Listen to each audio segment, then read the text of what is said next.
Good Lord. Sorry, guys. Hold on. Getting dizzy. Huh. I can't unmute WOOLEVER. What's going on? Uh-oh. I'll unmute. There he is. I got him. Oh, you had it on mute? All right. Oh, the usual first 5-minute technical issues. Right. This What's is our up, first show. Bear with us. Yeah, it's our first time. Just bear with us. What's up, crypto heads? It's the Goose with the Cryptic Paranormal Show. I got D Unit next to me. What's Hey. up, D? D Nice, sorry. One of many names. Also one of many names. Got the Heisenberg, Michael Bradley / Max Braggins. We haven't heard that one in a while. Yeah. Eric brought that one out of the closet the other day. I saw it. Speaking of which, special guests from Our Haunted Minds. We got David WOOLEVER. What's up, buddy? I'm here. You're there. Good. And we got Mr. Eric McGill. What's up, buddy? How y'all doing? Doing just fine. Thank you very much. He's been around me too damn long. Look at that. Try that on. It didn't really work for me. I'll go back to being old nerdy. Nice. So it sounds like you two guys have been pretty damn busy with several different projects. How you guys been holding up? Okay. No. No. Yeah, we're losing our freaking minds. We're gonna change our insane haunted freaking minds. Something like it's a work in progress here. Yeah. Cut us some slack. The title. So I mean, are you guys finding it hard to like keep tabs? I mean, because obviously we know you guys are basically the crew with Resident Undead as well. You're like doing the editing and all the production, the backstage production stuff. You guys, is that pretty tough to balance that and produce your own project as well? And live your own life, yeah. Yeah, right, yeah. We all got jobs and everything we got to keep up with too. Said you're allowed to do that. Yeah. I can't speak for Eric, but it's not been too bad. I think we got a kind, that well-oiled machine kind of a thing that we try to live up to. Yeah. I know Eric works a hell of a lot of hours these days, so I can't directly speak for him, but I'm fine right now. Yeah, actually, Dave hit it right on the head. I would say, our lives within Resident Undead and Our Haunted Minds is, we just do what we can. We handle it. And Adam doesn't really ask too much of us. Just, you say you're going to be somewhere and help out when you're there. But outside of work is where, outside of the paranormal and what we do, that's where I think my life's been kind of busy and hectic lately. Yeah, for sure. Yeah, it's been. I mean, I know Mike and we announced that we're going to be working on a project here very shortly, and just the thought of all the stuff that's going to go into it could be pretty daunting. The production schedule, trying to film out, figure out the filming schedule, let alone all the post production editing and all that stuff. I mean, we've pretty much settled on the fact that whatever we do, I mean, we have the plan. We know what we're doing, but we're not putting a deadline on it. It's going to come out as it comes out in a natural progression. We don't want to force it out, obviously. Is that something that you guys set yourself a deadline for these things, or is it just you hammer at it little piece by little piece and try to get it out as soon as you can, the best way you can? I think both projects have kind of been not like super strict deadlines. I know with Resident Undead, we try to get it out within the first few months after the filming. I know Eric definitely tries to do that with Our Haunted Minds. But it just kind of depends, running between two properties and looking for other things and finding antiques and all that fun stuff can kind of get in the way of the process. But at the same time, you have to decompress. If you just sit and edit like a madman and go for a full 24 hours of editing, you're going to go back the next day and hate everything you did because you didn't take a break and you didn't get your mind back on track. So, I mean, Mike and I are always like picking everybody's brands that have done this documentary or YouTube series thing, trying to get ideas of how to do this the right way.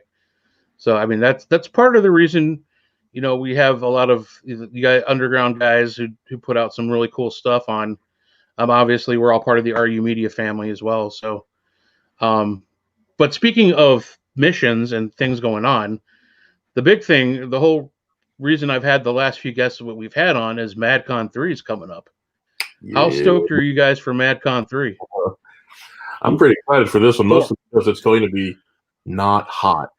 Yes. Yeah. We're looking at 75 degrees. There we go. Perfect. I was going to say, Mike the weatherman, what's it going to be looking like for MadCon? I check it almost every day. Yeah. Yeah, after it stays that way. Yeah, no shit. Yeah, I think after tomorrow's, I think the highest is supposed to get is 80, and it's supposed to be right around between the 73, 75 mark for the next week or so. So perfect. We're looking pretty good. So what do you guys first, folks? Or weather so you guys forecast. have any? Are you done? I'm just kidding. I gotta let Mike talk because he doesn't talk too much. So right. Let's let him. Actually, Mike, go ahead and interview them for about 10 minutes. Let's do a little experiment. Hit me, big boy. What? Ask the hard questions. I said you interview for 10 minutes. Let's see what happens. Okay. So, if you had to be a dog, which would you do? Which dog would you be? Okay, glad you rephrased that. So, if you were going to be a dog, which dog would you pick to be? I was going to say Great Dane. No. But I think I'm going to go with a Yorkie. Oh, that fits you. Just total opposite.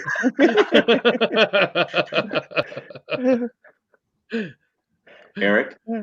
I was going to ask you to please rephrase the question, only this time not ask something stupid. Okay. Okay. I got one for you. He's ready. Do you feel that unicorns are part of the paranormal? Oh, so we just switched it like that, and I had this really good, like the wiener dog or the chihuahua. Well, you shouldn't call me stupid, or my question stupid, Eric. Stupid, not you. You lost your chance to answer the dog question. Yeah. Now he's asking the tough questions. All right, the one about the unicorn. Yep. Mm-hmm. Oh, unicorns are awesome. Next question. No, it's not. Do you think they're part of the paranormal, Eric? What's that? Are they part of the paranormal? No. Oh. And no follow up to that. No. Just no. I don't like that answer. Goodbye, Eric. So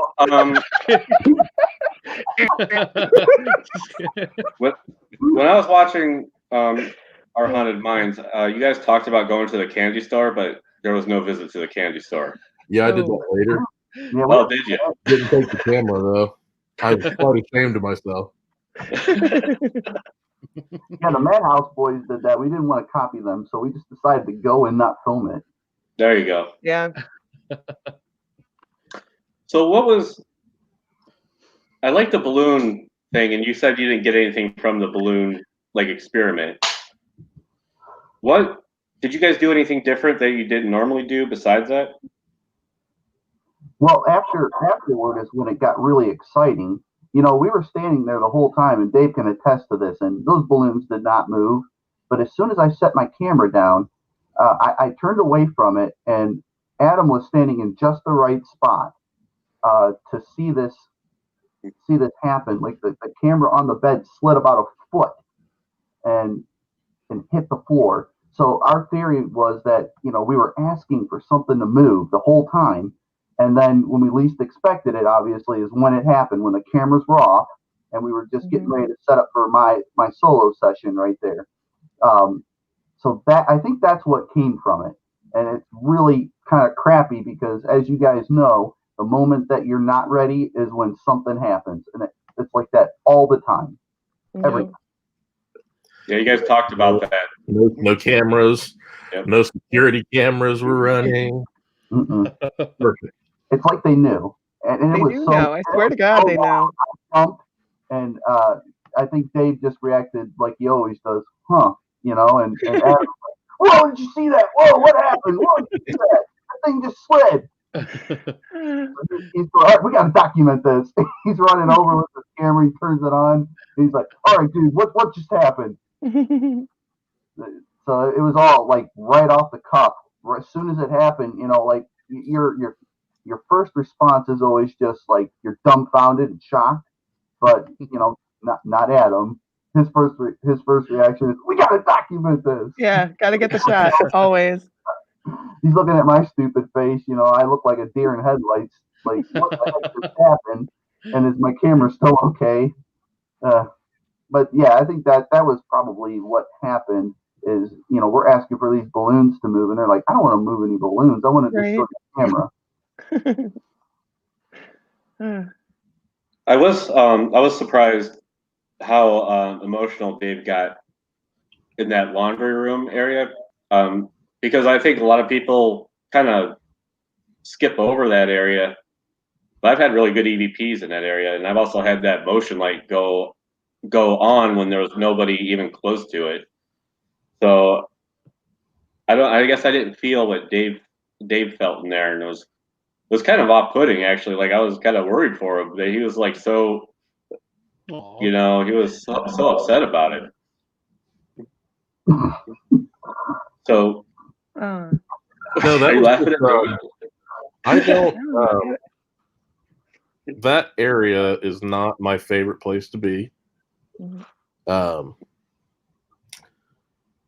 From the stuff that we, if you watch the Resident Undead episode before that, it was almost like a continuation of that story. And we had talked about going down there throughout the day, and Adam was kind of apprehensive about it, but we kind of just, you know, pushed the bear and made him go into the cave one more time. And it was just completely different after doing what we did for Resident Undead and then coming back and trying to dig a little bit more into that. And I think we did dig a little bit more into that, and there's still a lot more to find out. So when you guys go up there, I would hit that area hard. Yeah. Because there's a lot more there to uncover that we just have not been able to bring forward yet. But it's just emotional to know that someone could have been there at some point, and it was probably for some pretty nasty reasons.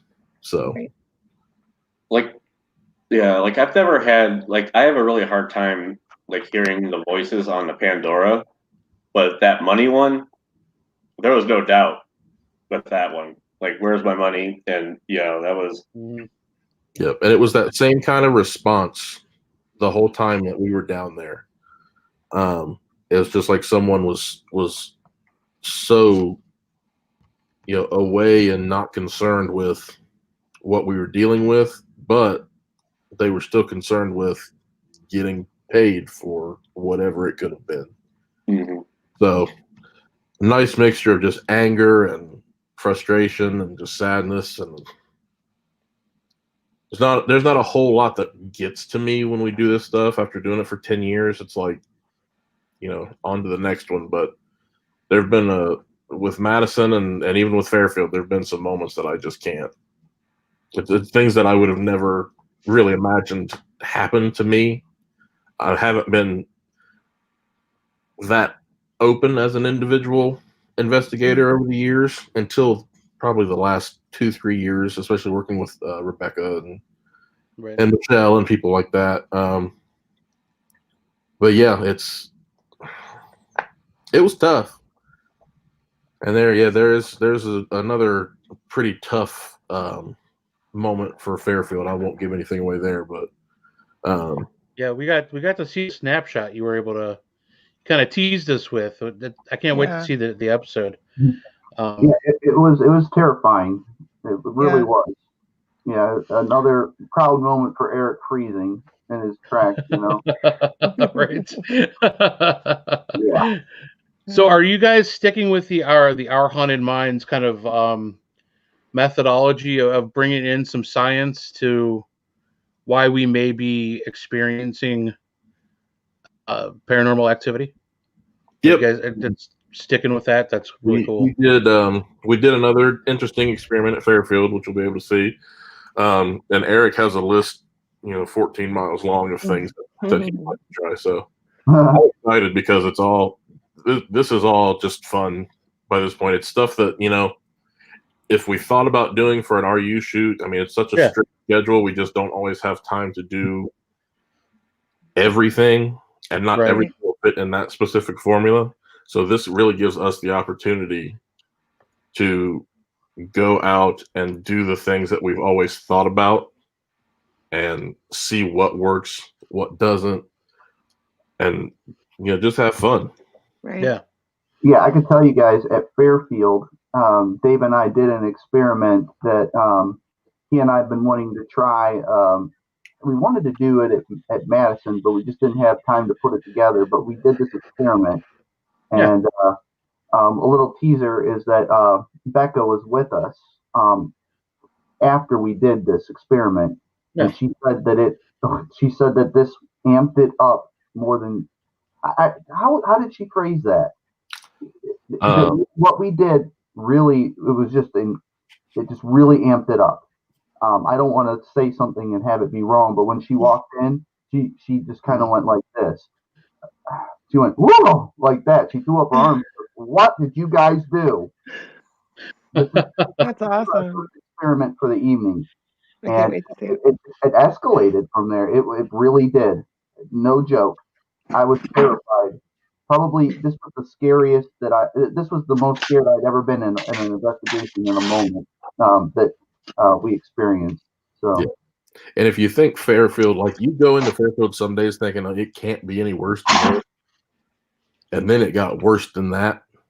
Wow. Yeah,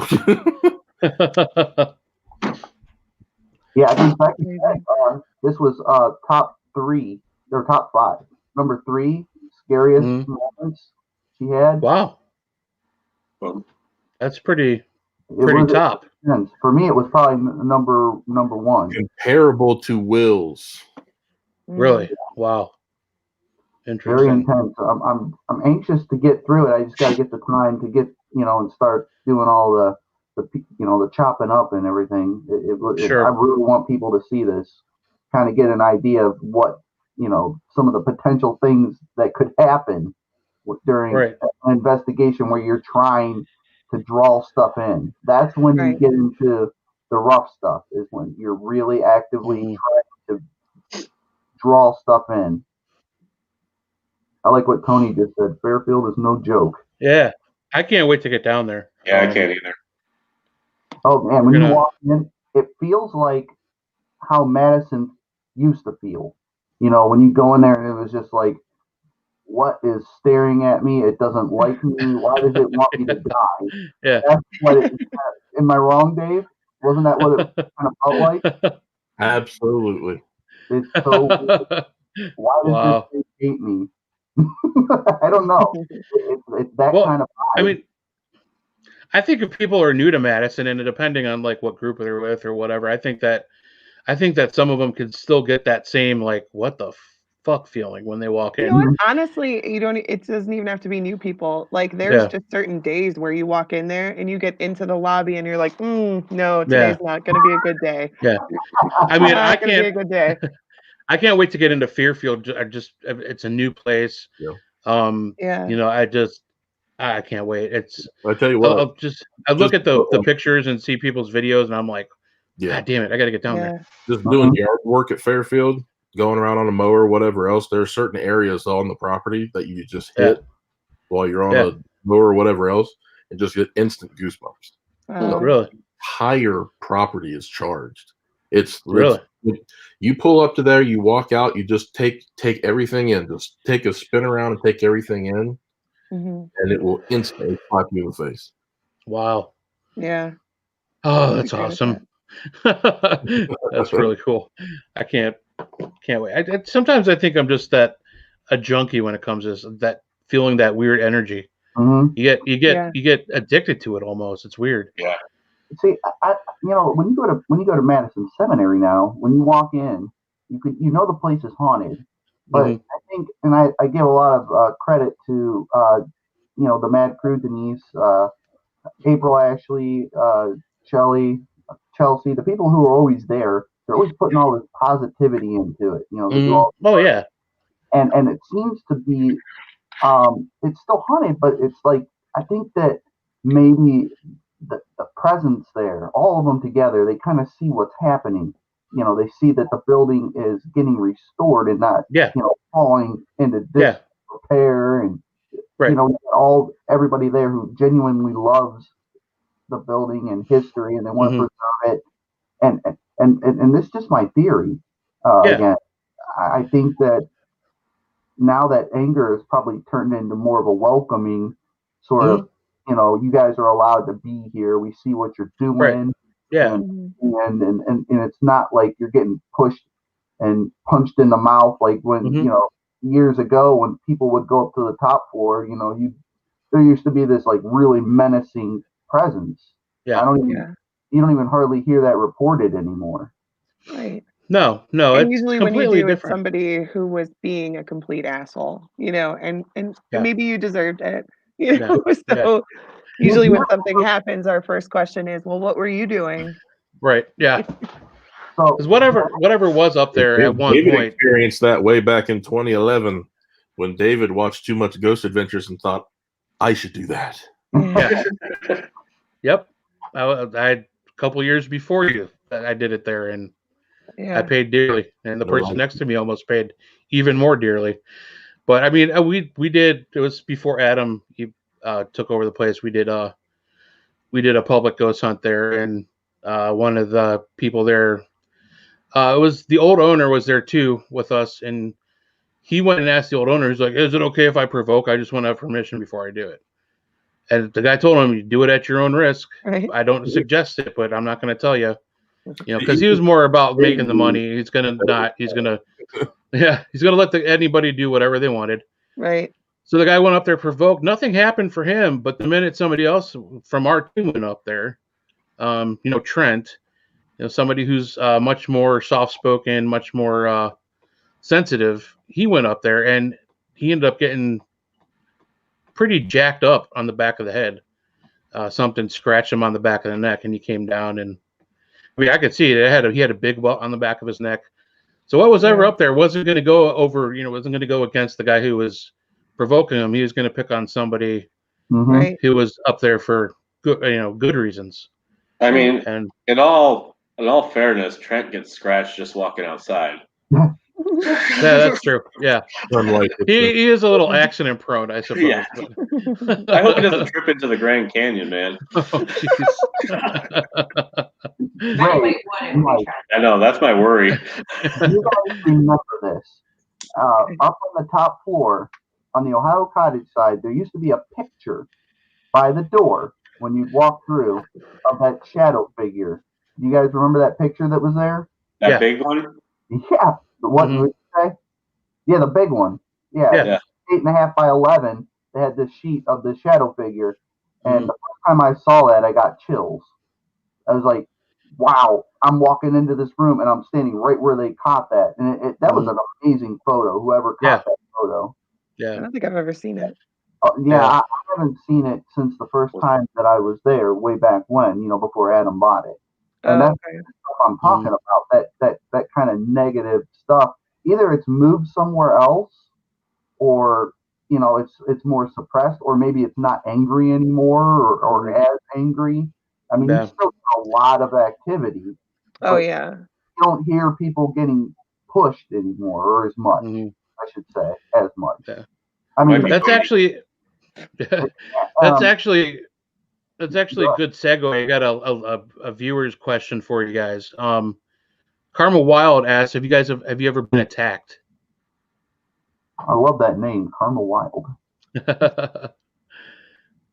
Eric, have you ever been attacked? Yeah. Well, go ahead, Dave. Yeah, go ahead, Dave. If you want to go, Eric, I mean. My answer is, how do you guys ever get anything done? Right? You can go ahead and edit that piece. No, you go ahead. Go ahead. No, you go ahead. You're better at it. You do it. All right. That's usually how me and Ray operate, though. So, no, you go ahead. I'll wait till Mike stops talking. Okay, go ahead. There. It's gone. Have I ever been attacked? Not that I know of. I don't think so. I figure if by an attack would be more like physical. If you're referring to that, I don't feel that anything's ever maliciously attacked me physically on an investigation, or even if I've just been here in this house where, I don't know if I've told you guys, I live in a haunted apartment here. It's wonderful. But yeah, I've had people come over, and not to change the subject, but I've had people come over and have experiences here, and then they won't come back. It's hilarious. Oh, wow. I come back. Yeah, Dave comes back sometimes. Is it the ghost, though? Nice. Nice. D-Unit. Maybe it's because they can't sit on the futon, Eric. Yeah. Yeah. You asked for D-Unit. They might be on that thing. Whenever I get a little messy, I'll start hearing stuff moving around, and then I know it's time to clean, because that's it's way of saying, hey, clean up, you slob. Right. I guess that's your turn, Dave. Have you ever been attacked? Hey, Cindy. I've had a couple instances over the last, how would I say, 10 years, where I guess it can be construed that way. I mean, I've been scratched a couple times at various places. The most significant experience of that nature actually happened at Fairfield. But I would say it was an attack, but not of the malicious kind.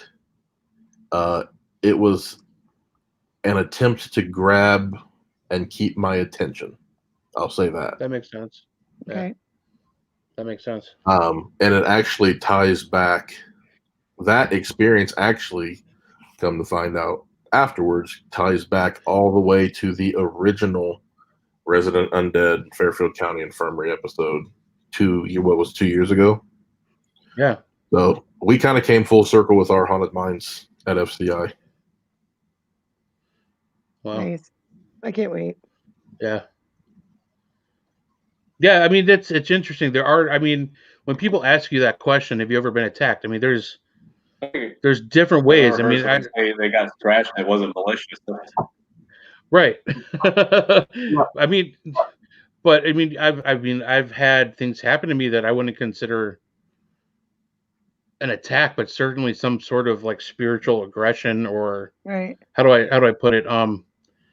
It's like you said, somebody just trying to let you know that they're there and trying to tell you something. Yeah. Or they're getting, and they either sense that maybe you have a higher sensitivity to energy or whatever, and all of a sudden you're enveloped in it, and some of us are just sponges and we pick up on stuff, and before we know it, we're not, we're in this like emotionally, just not emotionally attacked, but it's definitely feels like a violation.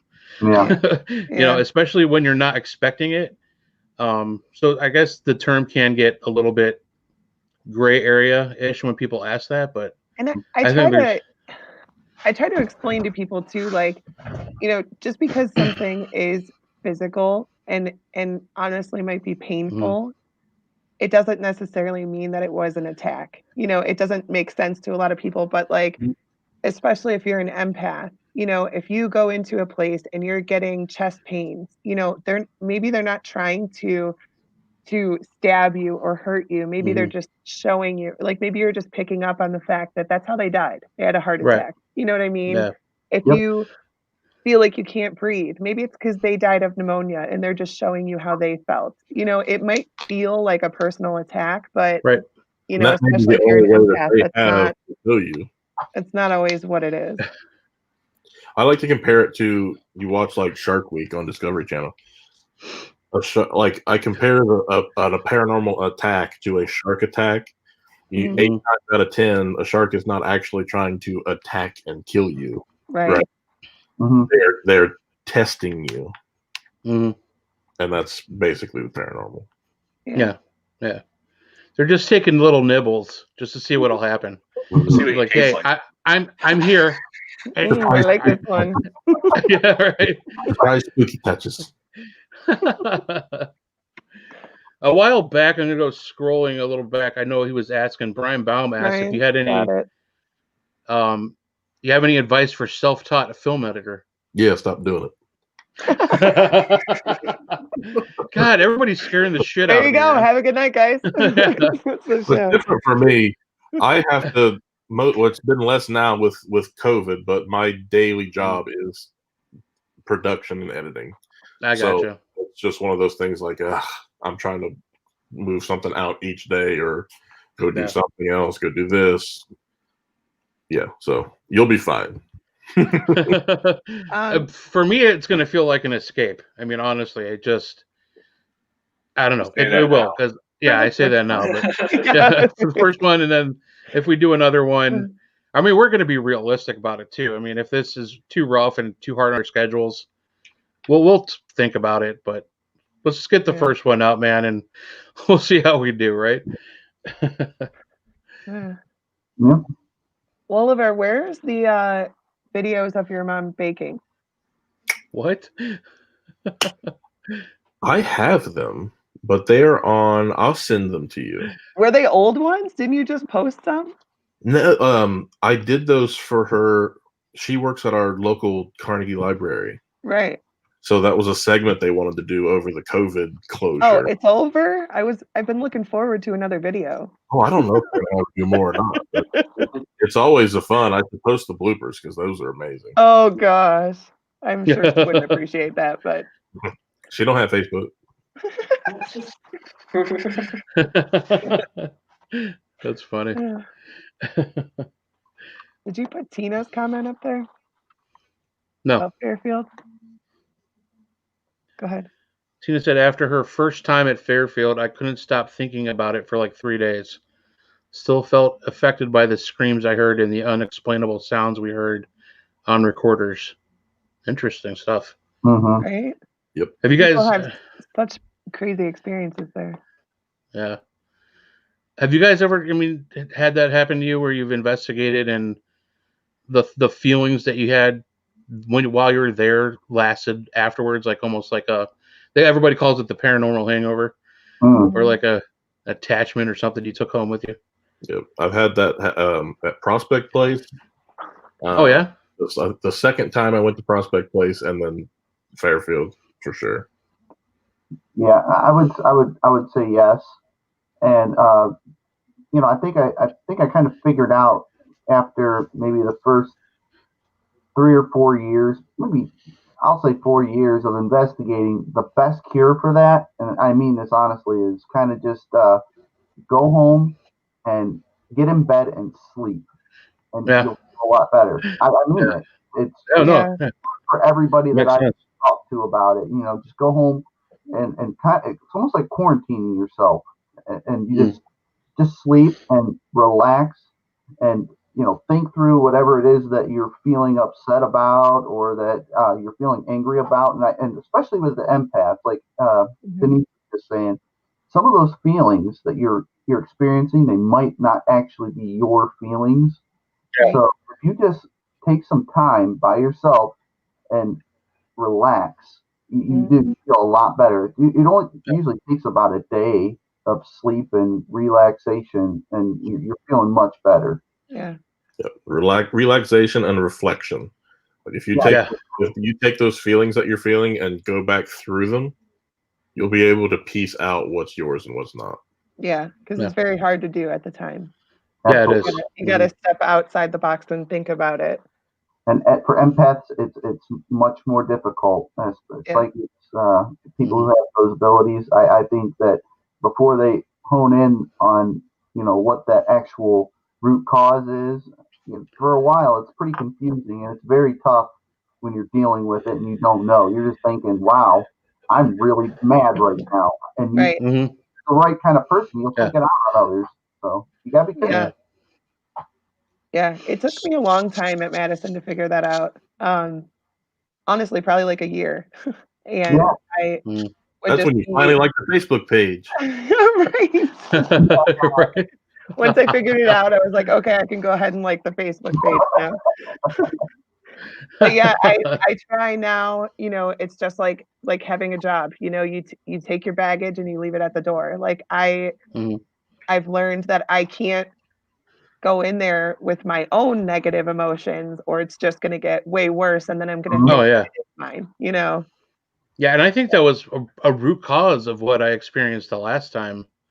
Yeah, I have no which doubt. was the first time I had been there at Madison since the whole COVID thing and the reopening and all that. It just, I'd go in, there's so much negative. I mean, it was at the height of, all the riots and the protests and just the world was just, I mean, it still was a mess, but it was definitely at the height of all that. And, you bring that in with you, you're already in a negative mind space, hoping to find that release of getting in there. But, it creeps back in if you. We were filming, I think, at pretty much the height of all of the riots and all that stuff. And you could almost, like, Fairfield always feels a certain way, but you could almost feel like the energy of the world, like just added fuel to the fire almost. Yeah. Oh, yeah. Yeah. Yeah. And right before that, it was just funny because I literally just posted, it feels really quiet, which is a weird thing for Madison.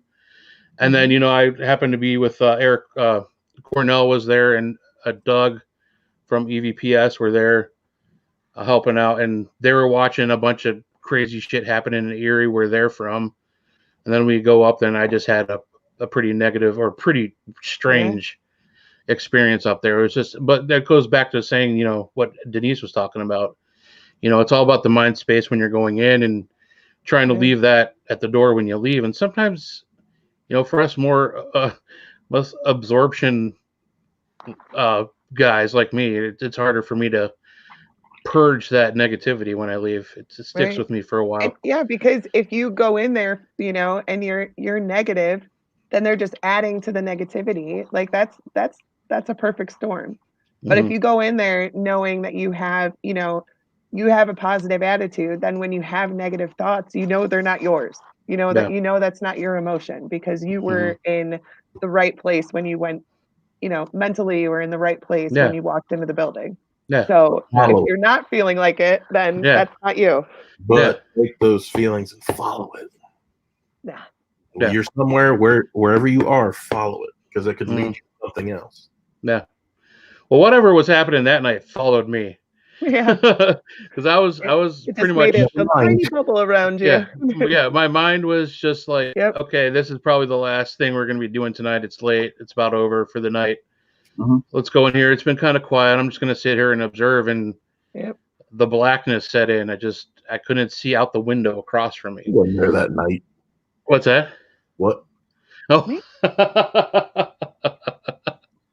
I don't know if I can say that right now. But yeah, I mean, just the darkness surrounding me, and like the people sitting with me couldn't see me. I mean, it was crazy stuff. Cindy said investigations during the pandemic have been really intense and negative. Yeah. It has been for a lot of people. And prior to that, she had mentioned that laughter is a good way to kind of clear out that negativity. And I think that that's a really good point. A lot of times I'll watch something like a comedy or whatever as I'm, relaxing and taking time to recuperate from that. So I usually watch Hamilton. Yeah. That's a good one. Hamilton. Yeah, it's a great one. The musical, West Side Right, Story. Yeah, we just bought my. Oh, go ahead, Ray. No, I was going on a tangent about Hamilton. Let's stick with paranormal. Right. I've always been Although able to leave it at the door. Like, it doesn't really bother me after I leave the building. No? I don't think you have emotions. No, I'm just kidding. I don't. These days, most of the time, Madison feels like really homey to me. Yeah. I don't get uncomfortable in Madison anymore. Except that laundry wing. The laundry wing can be torn down if I have the option. We kind of need that to hold up the rest of the building. So sorry. They make poles for that, don't they? Story here. Kathy Santori had mentioned to me, it was probably back in November, that there are a lot of female spirits at Madison that like me.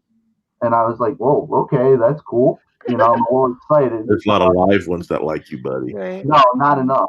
You're right. Not enough live ones. But I'm up in the asylum area, and I'm just doing some filming and B-roll for Our Haunted Minds. And I hear a female, and it sounded like April. I tell this, and I was expecting her. And I hear my name called, Eric. And I'm like, okay, well, I'm filming. I'll just wait for her to come up, and I'll say hi to her and everything. And she never came up. I was like, well, she knew where I was at or whatever.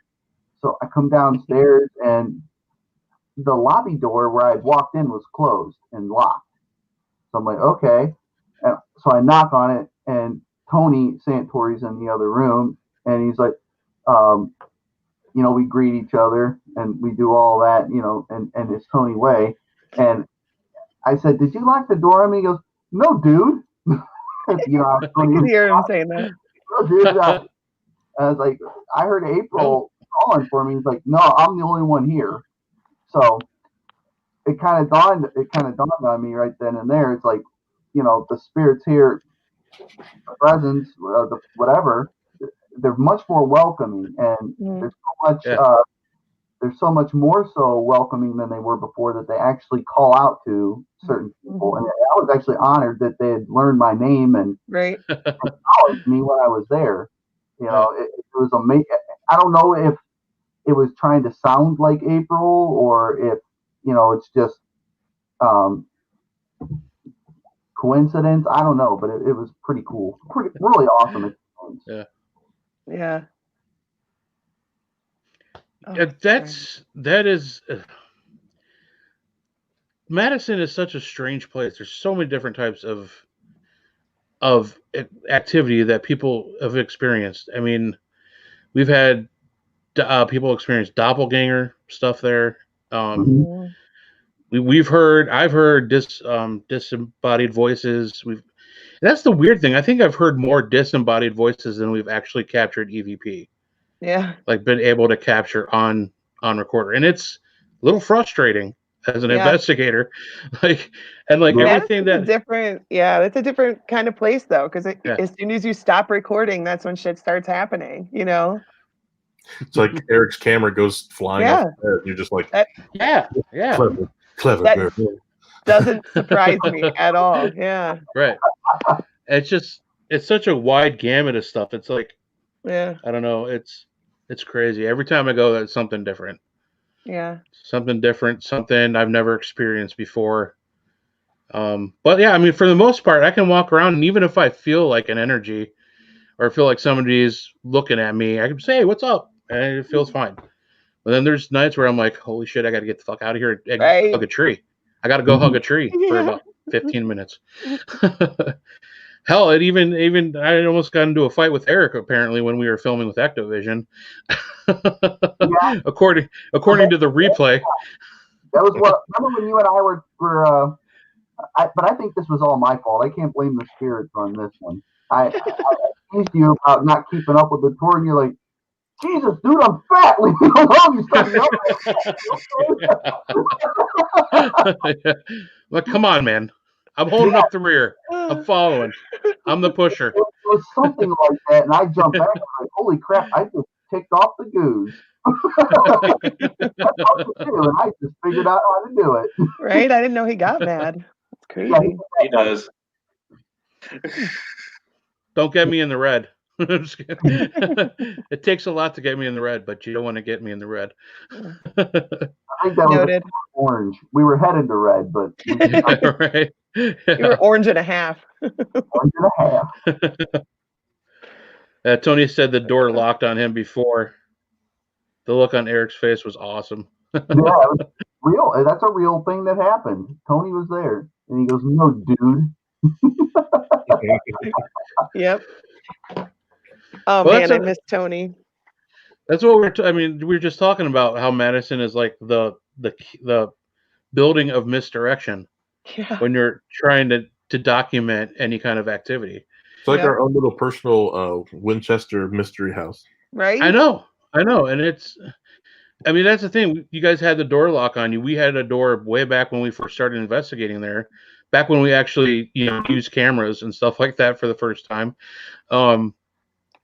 The corner door, though, the door in the attic where nobody likes to walk in, that corner room, door shut on command. We told, I walked in. I'm like, okay, it's time for solitary confinement or whatever. I'm like, go ahead and shut the door behind you. And lo and behold, right behind me, as I walked in, the door shut. I didn't, I tried to debunk it and figure it out, but the camera was pointing the wrong way, so we didn't catch any of that. I think that happened to Madhouse Boys too. It's just you hear voices in one room, you go in that room, then you hear voices in the room across the hall, go in that room, then they're back, and it's just like, oh, come on. Or footsteps upstairs, and then you go upstairs, and you hear knocking downstairs, so you go down, then you hear people talking in the asylum, so you go up there. You would think I'd be a lot skinnier with the amount of stairs that I do every single time I'm there. I told my wife if we moved to Madison, I'd probably be about 150 pounds skinnier. Since I'd be volunteering a lot more, and getting my steps in. It's a lot.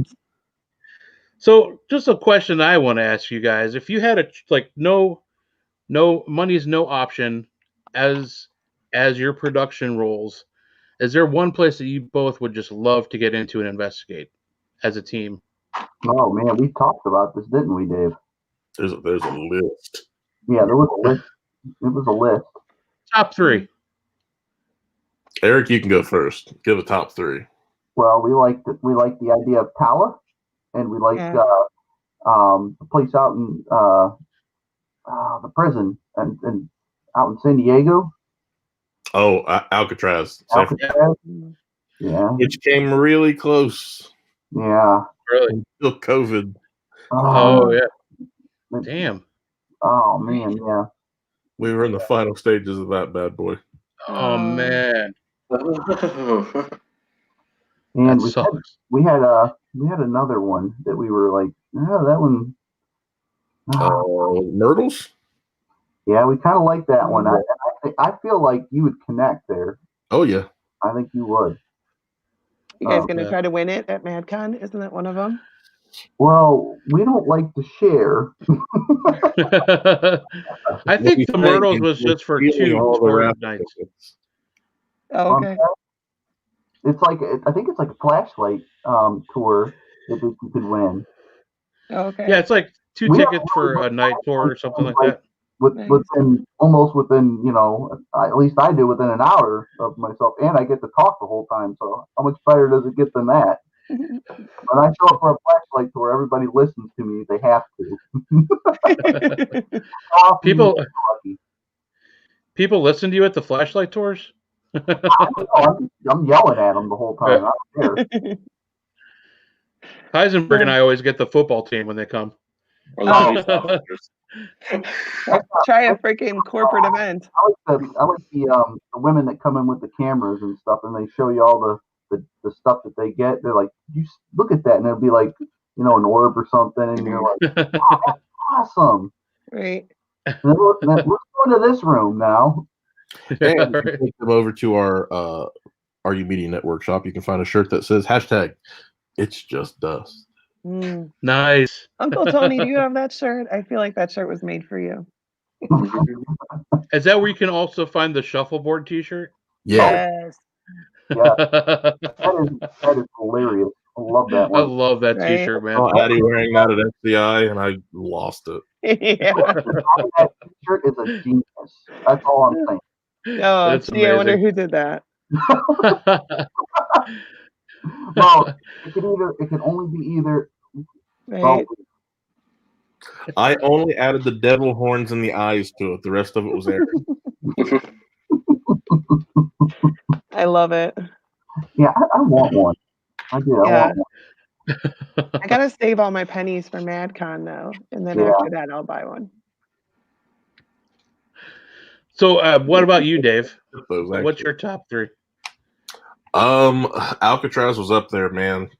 I bet that was a heart-wrenching COVID fun time. I'm kind of glad we didn't get it, because right now would not be the best filming conditions in San Francisco. No. Praying for everybody out there right now. Yeah. Jeez. That's absolutely horrible what's going on right now. Yeah. Alcatraz is definitely number 1. Tala's on there. Oh man, it's tough. I'd either want to go back to one of the prisons, which would be Mansfield or Moundsville. She can't go to Eastern State anymore because paranormal.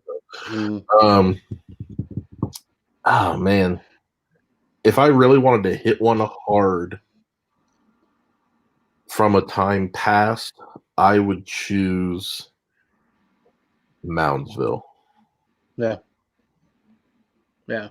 Of the prisons I've been able to visit, that is probably the most active I've been to. And I'm not saying I've been to a lot. I've been to maybe, probably exactly 3. I've been to Licking, I've been to Licking, OSR, and Moundsville. But Moundsville, there's just a different vibe there, man. And I think it's the land. I think it's more land based, and it's. I mean, there's literally a burial mound right outside the frickin' door across the street. There's an Indian burial mound. The whole town is named after the mounds that are all over the place. So there's just such a crazy energy there. Unfortunately, the last time we were there as a group, though, it was all set up for they were filming the Paranormal Challenge, the old Zach Baggins show. Yeah. There's just so much crap there. There's a lot of rooms you couldn't even get into because they had equipment all over the place. And I didn't feel the same. I just felt like they knew what was coming. They saw the crews in there putting all the shit in there, and they're like, no, we're going to hide out. Douche Baggins is about to show.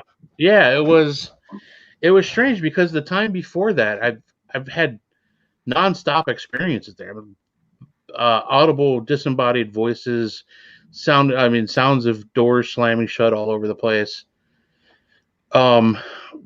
Partial body apparitions. I thought I was following somebody around the solitary cells. We were all walking just in a big circle, and I thought somebody somehow got in front of me and was walking around, and I saw like the back of their legs and the shirt and everything going around the corner. So I'm like hurrying up, like, who the fuck is in front of me now? I get around and everybody's still behind me sitting at a table. Like, what are you doing? Man. Like, you're just running laps around, like looking for somebody. I'm like, I don't know. I thought I saw somebody just turn the corner over there. So, I mean, Moundsville was the bomb. I love that place. And I also, after Moundsville, was blowing my nose for around a week, and it was just yeah. I had the same thing happen to me after Pennhurst because that place is nothing but a mold dispensary. I mean, everything is covered in mold. Some of the furniture in there has probably been there since when it was like there were patients still there. I mean, it was just sat there wet and gross. But yeah. Well, hopefully some of that's rectified these days, huh? Yeah, right. Yeah. So I haven't been back there. You better be going somewhere, huh? Right. But yeah, Brian Baum said Eastern State. So that the Eastern State Penitentiary is not open for any paranormal. They're not doing ghost stuff anymore, to my knowledge. What's that? Last time I checked the website, I'm pretty sure they weren't doing anything paranormal investigation wise anymore. Like, what are they gonna do? Be themselves. It seems like there's all that kind of stuff. If I had to guess, I'm gonna bet there's a changing of the guard somewhere. Yeah. Yeah, makes sense. I didn't like that idea anymore. That's what we usually see. Yeah. Yeah. That's exactly what we saw at Anna Dean Farm. Yeah, down in Barberton. We were running the ghost hunts and ghost tours there, and I believe the same thing with the St. Barnabas house. Yeah, I heard about that too. Yeah, sad. And then what's that place down in Cincy? The Rectory. Yeah, Saddamsville. Yeah. Right. Yeah, I don't think you're allowed to do any ghost hunting down there anymore. I think they're actively in the process of turning that into a bed and breakfast. Last time I heard. So, well, I mean, if they don't think they're going to attract, they're still going to attract paranormal investigators. They're just going to have a reason to stay there now. Right. You know, I mean, people do that at the Mohican Castle or the Landoville, whatever that place is called. Oh, Landell. Oh yeah. Yeah, and people, yeah, and people do that out at Punderson Manor, because that place is supposed to be super haunted, and you know there's ghost hunters in there all the time, just on a weekend, right? You know, Riders on a weekend getaway. In Painesville is the same way. Yeah, people calling the front desk. But there's somebody with a recorder outside of my door. Right. You know, what's going on here? Eddie Penn said he thinks he lost a lung from being inside the House of Wills. Was hacking nasty crap up for 2 weeks. I'm glad that I have never been in that place. Right. I gotta be honest. Awesome. It's rough in there. It is rough. Yeah. Just like the presence that you feel. I don't know how to describe that. Yeah. Yeah. I wouldn't be about the presence, the condition, or the neighborhood. I don't know what you guys are talking about, man. The place is beautiful.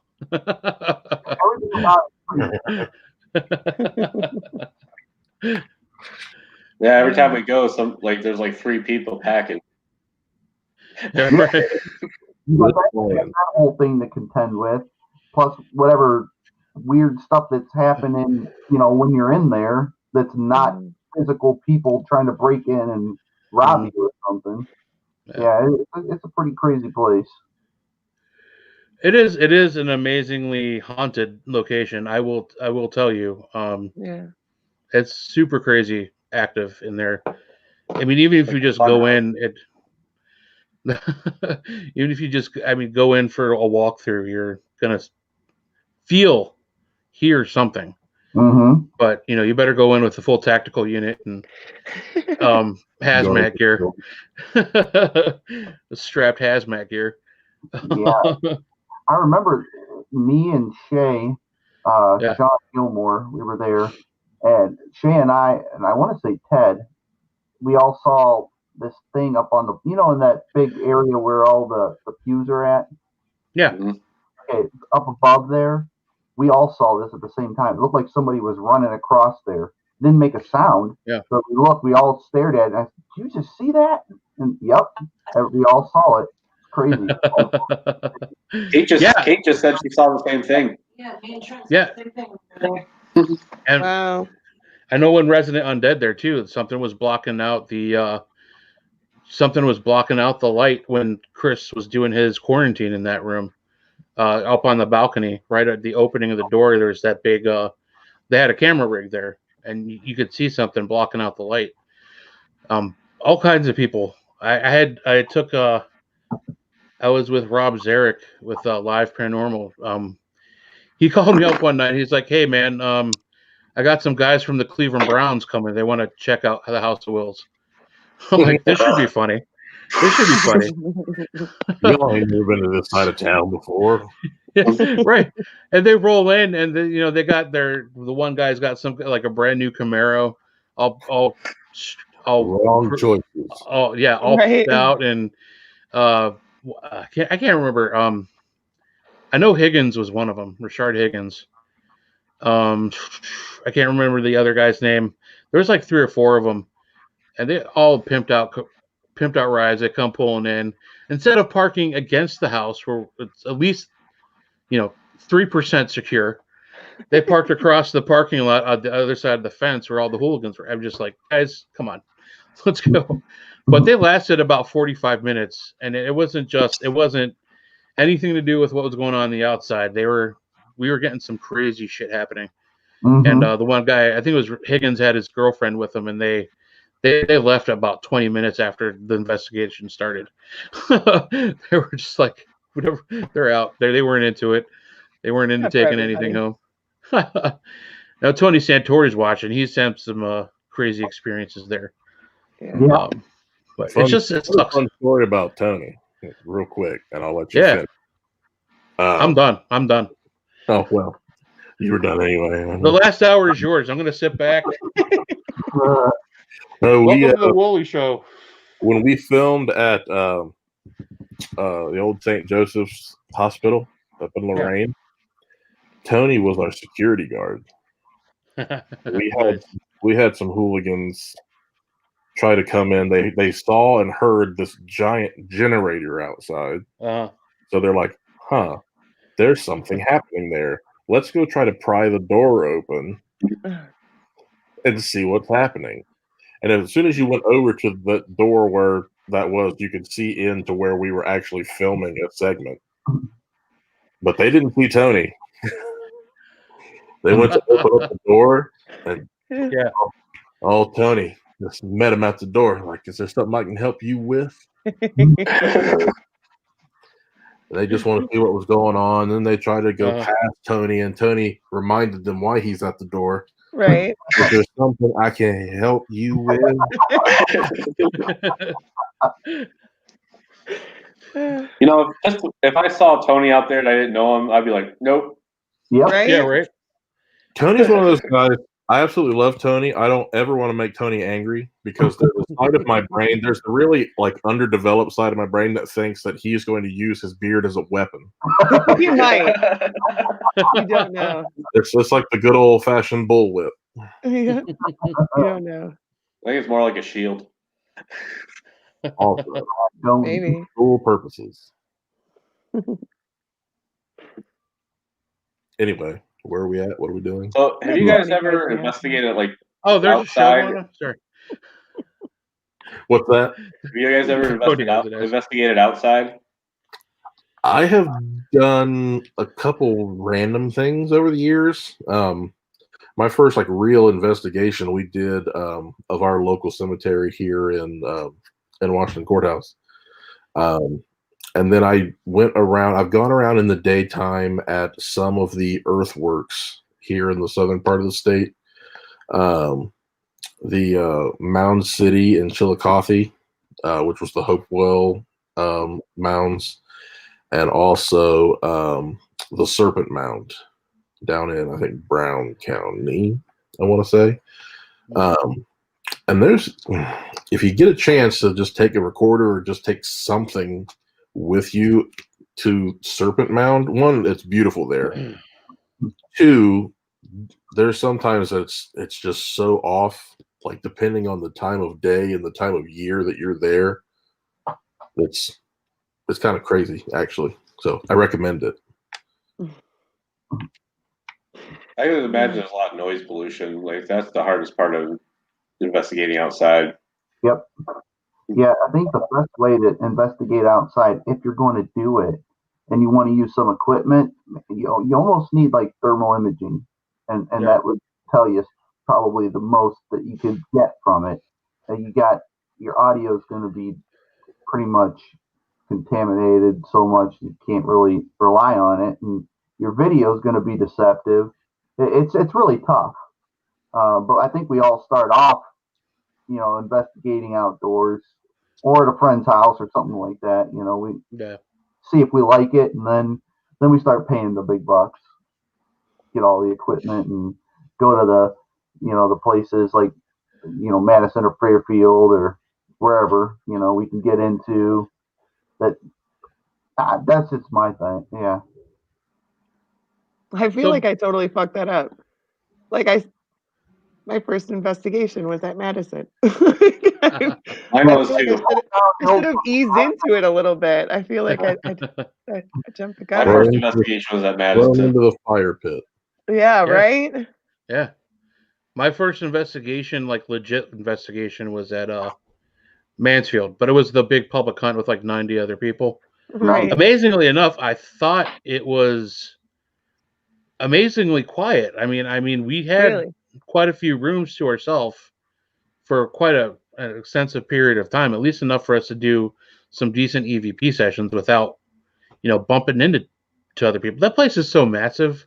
I mean, if you were just you and your team, good job of separating people. Yeah, especially with Tri-C Ghost Hunters now running it. They've been doing this for how long? They know what they're doing, running these public hunts. I mean, you're going to have a good time, and you're going to experience something there. But yeah, I saw a full-bodied shadow figure walk across the commissary, the little room past what used to be the toilet room, which is probably not the toilet room anymore, but it was just like this room stacked with these old toilets. Yep. Right past there's a little room back there. I was way ahead of the group, and I just saw a dark figure, tall dude, like flat top hat, like an old prison hat, just walk right across the room and like disappear into the wall opposite. Like, whoa. Yeah. I got that feeling where like your gut drops. You're like, what the fuck did I just see? And you just like, I turned around and I hightailed it back to the rest of the group. You guys got to come check this out. I just saw a full body apparition. I'm like, talking like a mile a minute. Come back and show. Yeah, like come on, you guys got to guys. come see it. Yeah, right. Did you see the shadow figure that was caught in the Ectovision video down in the east shower wing? Listen, I swear I watched all of the episodes, but you might have to remind me about what happened. And if you haven't seen them, you feel free to go to the RU Media Network LLC Facebook page and find the series. Oh my! I really did watch them all, Eric. Well, yeah, there was a down by that the shower on the east side. It's kind of like past that toilet room. I was down there putting in a motion detector, and as if the motion detector started going off, and then you see that figure, you see right through him. I think that was the same area. Yeah, it's close to it. Yeah, it's real close to it. Yeah, I remember during the actual guided tour, they said that area there was a tall shadow figure that was pretty prominent, showing himself, during investigations or just walking through. I mean, when we caught that, I shared it with who was running it? Scott. What's his name? Was running it at the time. The private hunts. You guys remember Scott? What's his name? Ray, you're good with names. Was it Sable? No, but what? That's the meteorologist on Fox 8. Oh shit! Yeah, you're right. That's awesome. Not spelled the same. But anyway, let me look them up. Short, they wanted that clip, and they wanted to know what I wanted to do with it. And I said, well, I just want to put it in a video. I'm not trying to make money off of it or anything. And basically, I was trying to debunk it, see, because I had asked everybody on the team who was there, who was whatever, I couldn't get anybody to say that it was them. They all said it wasn't them. So I'm thinking, well, I'm going to call the people. I'm going to send this video to them and see if they have an explanation for it. And yeah, they said it wasn't them, all this, that, and the other. And they wanted I was like, no, I'm not going to make money off of it. I'm just going to put it in the video and, let people decide what they think about it. Because we couldn't figure out why or who. The important stuff. Why or who. His name was Scott Sukkel, not Sable. Sukkel. Samsonite. I was way off. Not a sponsor. Right. Oh, shit. So what start with Dave. What was your first legitimate ghost hunt? What location were you at? Prospect Place. That's an interesting first one. It was myself and one other person. Oh my gosh. Nice. Wow. That's nice. Yeah. It was a great night. Yeah. That's what was the take home experience? Like the activity that day started at 7 o'clock and went pretty nonstop until 10 or 11 o'clock, and then just nothing. Died. Wow. Yeah. It rolls around to be maybe 4 or so in the morning. And then screaming and banging and all the other crazy stuff. So we were like, you know what, we've had today. We're gonna pack up and head out.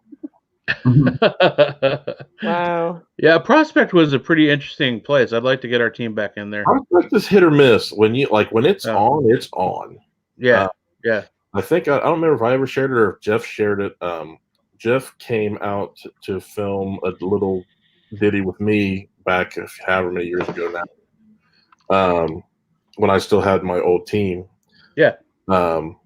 And he brought his Geo box and whatever else, and we decided to stick him by himself. Actually, he took one for the team and chose to sit by himself in it's that one room on the second floor. You go up the steps, and then it's like the last room on the right. I think the one that had the air conditioner in it at one point. Was it like the boys' room or something? Yeah, something like that. Okay, yeah. Yeah, I know what you're talking about. We had Jeff gave me this giant EMF box that we've played with many times now. But that was the first time I really got to play with it, and we left it in that room with the door shut running for probably an hour and a half, 2 hours. Wow. And that was just kind of almost an experiment on how EMF can really mess with things. Yeah. As soon as you opened the door and walked in the room, it's like you walked into a brick wall of just energy when you walked into it. Wow. And when we left Jeff in there, I started rolling on the Pandoras that we had. And there was just like between like the two like outermost windows of the room, something was just beating on them. Wow. Like just punching the windows. Holy shit. There was no wind outside. It was like, you like the calm before the storm kind of a thing. Mm-hmm. There's nothing outside going on except crickets. Wow. No. Huh. Wow. It was unexplainable by that point, and it just kept going. He would ask them to not do that. You're going to break the window, and it would get harder. It would get oh my gosh. harder. Wow. It was intense. If I remember, I will share that again because that was one of the craziest things at Prospect Place. Yeah, that place, I mean, it was pretty amazing for us. I was actually invited to go there during the day. There was a gentleman, his first name was Aaron, that used to, I don't know if he still works there or not. He was like one of the ghost hunting volunteers, tour guides. We went there and we had lunch with him. And even during the day, he and one of the ladies that was with us, they had left to warm up our lunch because there's no running electrical where we were sitting in the place. So they went to warm up some soup and make some sandwiches or whatever. So Julie, another lady on our team, and I were walking around, just kind of had the free run of the building, and we were up in the second floor room. I think it was the Adams bedroom at one point. It might have been. Had the picture. I think her name's Sarah Adams or Mrs. Adams, and we heard very prominently, very loudly, a woman's voice say something, like from downstairs, like enough to where we like looked over the stairwell down to see if it was Erica coming back in with Aaron or not. They were still at a house like across the yard warming up our lunch. Wow. It was like crazy. And then I turned around, I'm like, I looked at Julie, I'm like, I don't know what that was. That's nuts. That had to be a disembodied voice. So I turned around and I'm staring at the picture of Mrs. Adams, and it felt like, you know how like we used to goof around like in school with our buddies or friends and like walk while they're not looking, bump your knee into the back of their knee so they go jerk back like that. Yeah. That's what happened to me. And I thought Julie was screwing around with me because I felt the physical touch on the back of my knee. And I'm like, what are you doing? She's like, it wasn't me. She was like 10 feet away from me on the other side of the room. So we've had some Prospect Place has been interesting for us. Like, but that also brings me to a question. Do you guys think that you get more evidence when you investigate at night, or do you think you can get the same kind of activity during the day? Anytime. I think certain things can be amped up by the change in the energy as the day goes along, as the sun sets. And as the sun sets, you get more moisture in the air. You get just more things going on as it gets darker. So I think things can change drastically from day to night, but you want to be able to get activity no matter what time of day. Yeah. Right. So what about? Yeah, the thing about investigating at night, and a lot of people, they think that investigators investigate at night because it's scarier. Well, it's quieter. Yeah. So your chances of catching something without contamination become a little greater. You know. Right. Actually, wintertime, nighttime, in the winter is like the best. The snow, Right. all the noise outside, and you know. It's nighttime, so there's not a lot of people out.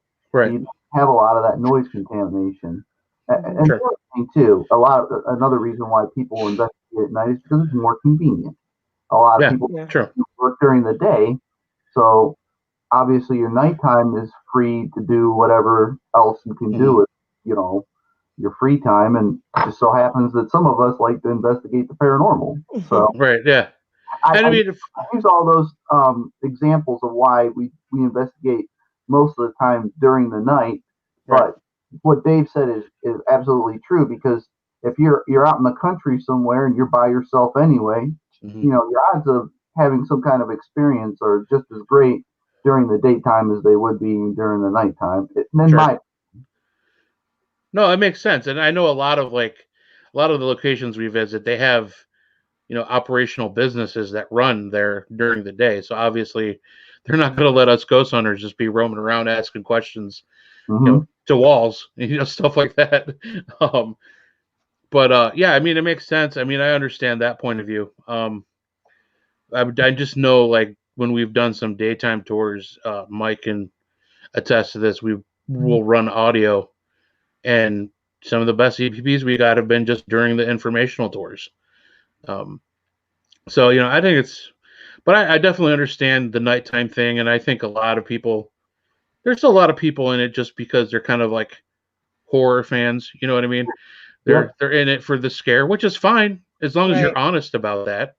I mean, you know, you're not getting into people's houses just you know, for a reason to investigate, you know, that type of thing. But, you know, that's fine if it's the adrenaline rush you're looking for in ghost hunting, and you're honest to yourself about that, then go for it, you know.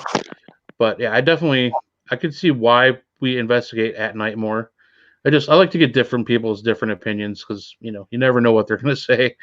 But true, and I think you just pointed this out too. Like, if you're investigating for a family or even a business isn't going to want to close down during their busy hours, right, right, during the daytime, and do that investigation. And the same thing for a family. If they work during the day, you know, and they want to be there with you at night. Yep.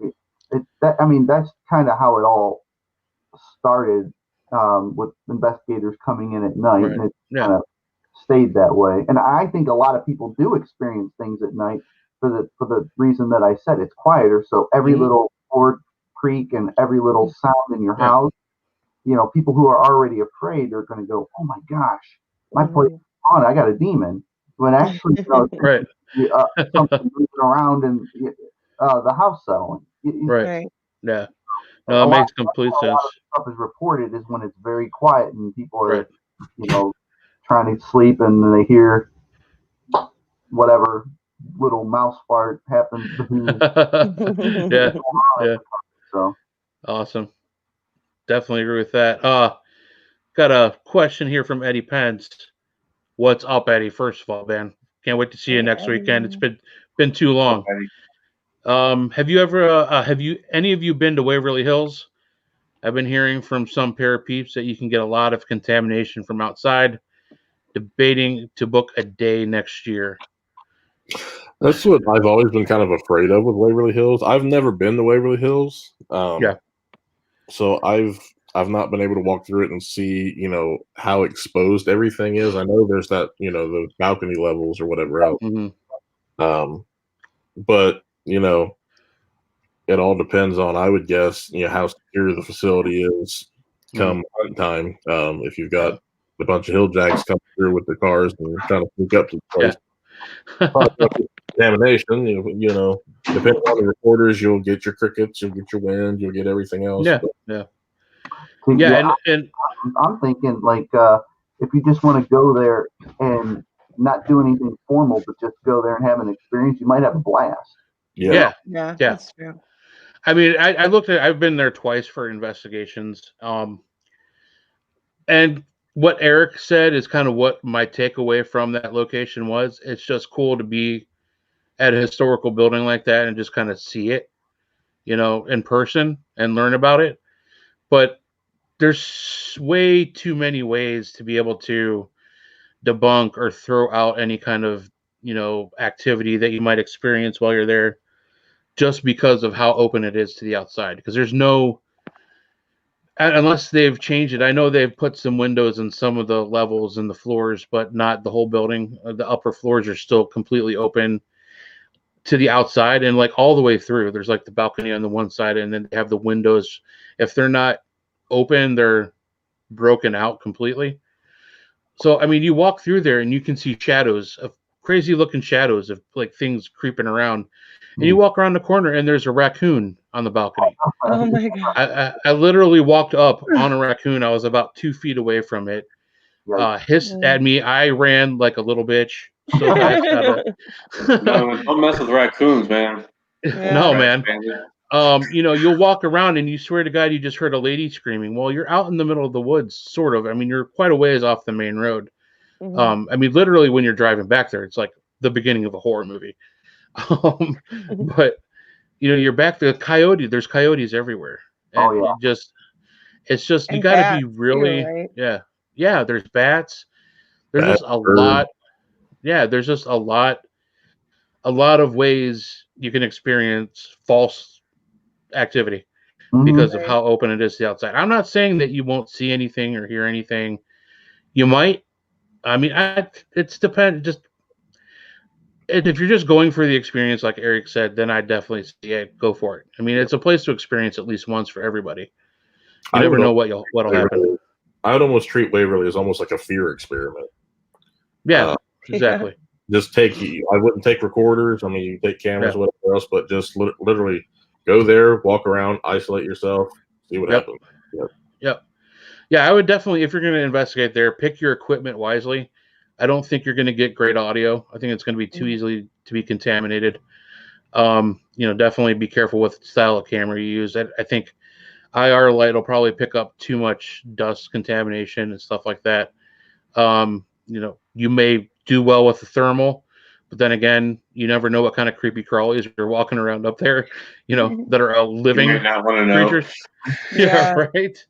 I will say their security was pretty tight because there was a couple times where our guide was called away to go check on some mysterious, you know, passerby trespassing on the property. So they are, or at least they were, on top of that type of thing. But most of what you're going to encounter is just the animal kingdom trying to take over the building. So that was my takeaway from that place. So cool. I mean, if you're like in the neighborhood and you're driving by and you want to take a daytime tour, that would probably be freaking awesome. I could say the body chute was weird. We heard some scuffling around down there, like footsteps, but then again, it's a long chute that leads to an open end in some trees and some overgrowth. So you never know if it's another animal just scooting around. But yeah.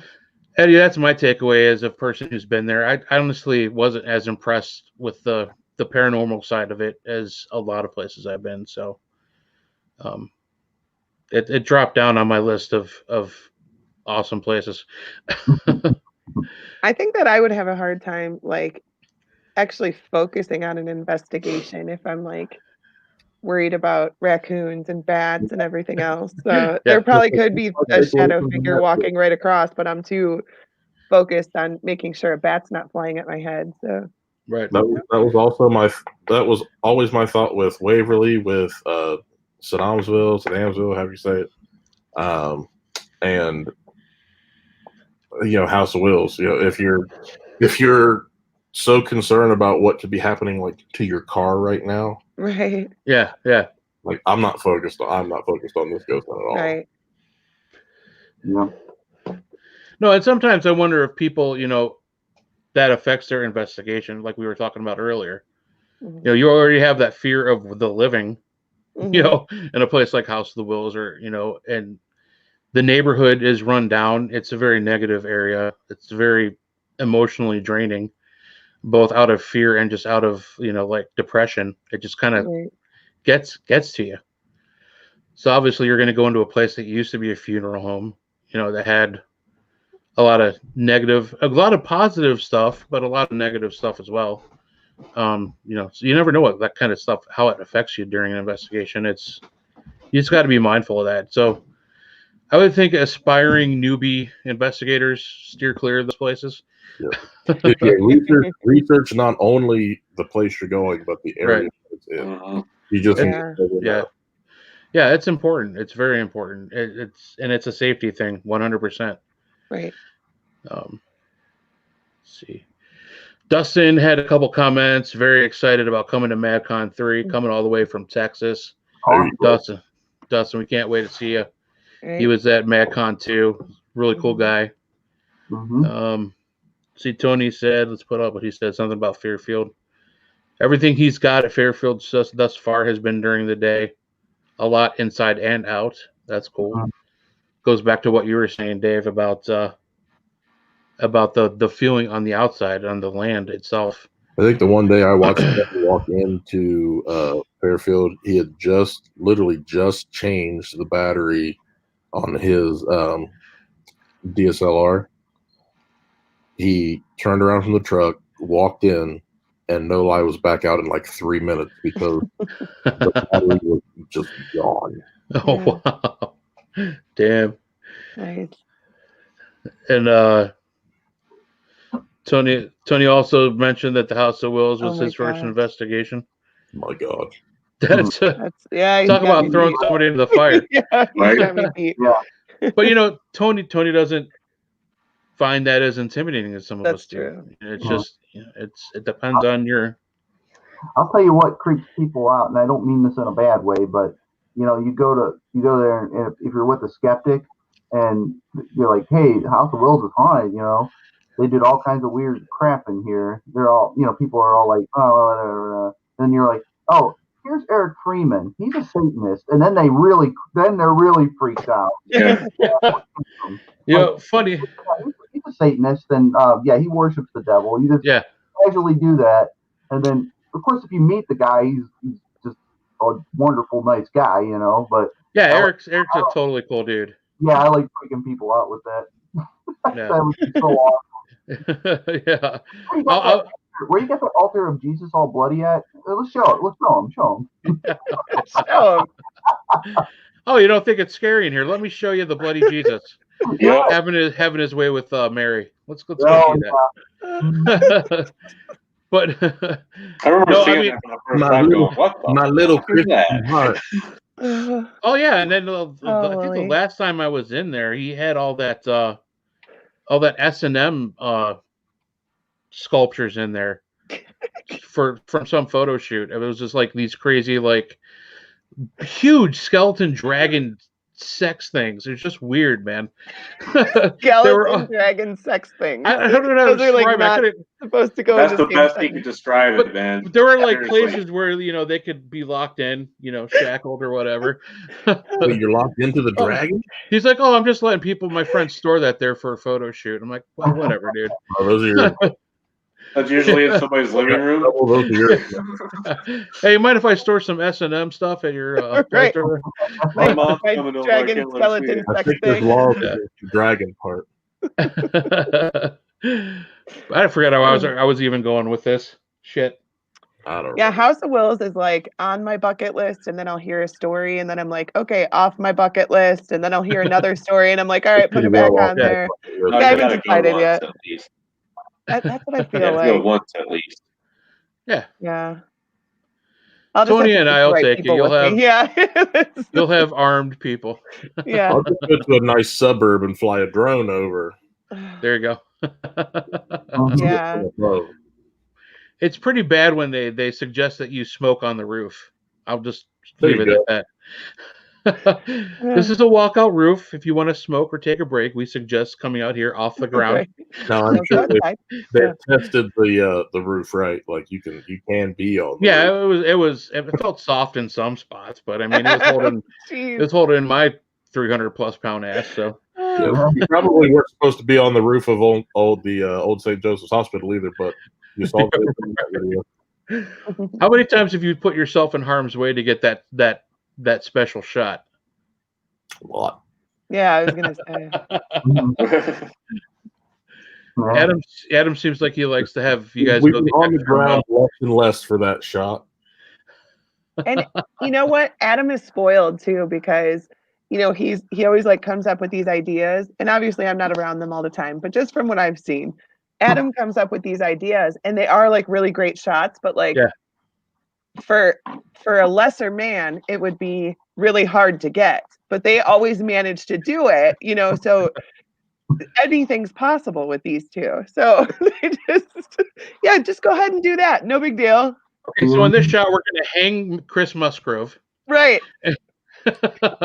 Upside down. Just Did you see stand on that balcony railing. Did you see me filming the tree? Died in a while. What? You fell from a tree, Eric? No, did you see me filming the tree? No. When the tree was thrown at me? That was a good shot, though. I saw I saw it in the video. I'm like, hey Adam, I'm gonna stand right here. He's like, okay.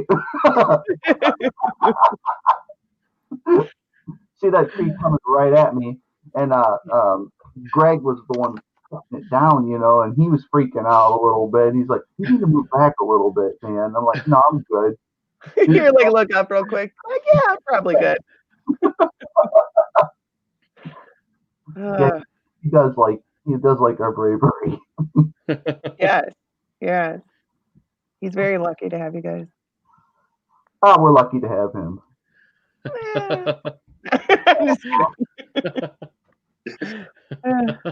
That's the one thing I will say to cap that off is it's been a very interesting however many years it's been. I'll say that. Yeah. So what are you guys do you guys have a role at MadCon coming up? Are you guys gonna be filming the whole time or just hanging out and having fun with us, or I think you don't know? Things we might do a little talking. Yeah. Nice. You You guys are technically featured guests now. Mm-hmm. Oh yeah. We'll talk about He's that. like, oh yeah, you know it. Yeah. So are you giving a lecture? It's not going to be a lecture. It's going to be hey, look at us now over here. Our Haunted Minds. Like a stand-up routine? Yeah. We're more like, hey everybody, thank you for coming. Next, please. Right. Yeah, we're men of few words when it comes. I think, but we're absolutely honored to do it and happy to. I've always been honored to be a part of this. It's such a good cause, and it's like every year, it's like a big family reunion. Ray, you've said that.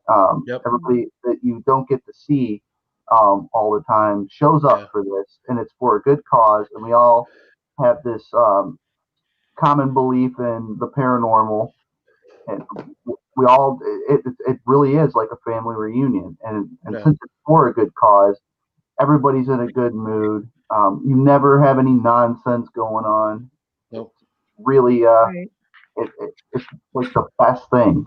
So that's it's always been an honor to be a part of it, and being able to, I guess, I don't know, we're like a special. What is it, Dave? We're just speaking, or we're featured guests, or whatever we are. It's a huge honor, These are officially like put out the memes. I don't want to get the word. Whatever they tell me to be. Yeah. Whatever we're asked. And I'll do it for a trailer and catering. Yeah. We're happy to be there and help out in any way we can, because it's just a small part of the big picture, Right. Right. And that's what's so cool about it. Like you said, it's such a good event. The event itself is very family friendly. So if you're worried about bringing your kids, don't. Throw them into the pine trees. Right. Yeah, there'll be other kids there. They'll be running around, shooting each other with fake guns. Yeah. Right.